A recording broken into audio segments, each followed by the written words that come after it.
ekikopo kya liigi y'ensambagere ekyetabamu ttiimu 16. Olunaku olwaleero abazanyi 16 okuva mu ttiimu ya handball be bali mu kutendekebwa Kasammeeme nga beeteekera omwetoolo ogwokubiri ogwa liigi eno. Ttiimu ya handball yasembayo okuwangula liigi eno mu mwaka ogw'2016 ng'omwaka ogwedde yamala mu kifo kya 3. Bano be tusanze mu maka gaabwe Ntinda bategeezezza nga bwe bali abeeteefuteefu okukyaza empaka zino.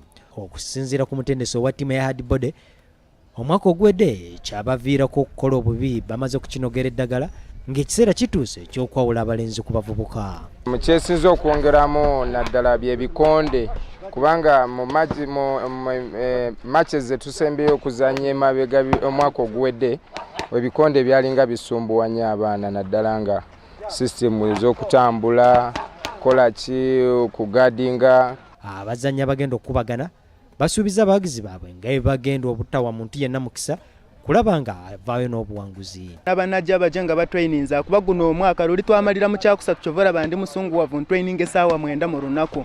Ekikulu twagala twala kikopo na kulinnya tugendeko mu nsi endala oba tugende ku level gye esingako kweno gye tuliko kuba ndowooza n'essaawa zino fe abakulembedde liigi bwe mbasirimbye. Bano ttiimu eya handball ekyakulembedde liigi ey'ensambagere nga ttiimu ya Pentagon bannantamego b'omwaka ogwedde bali mu kifo kya 2.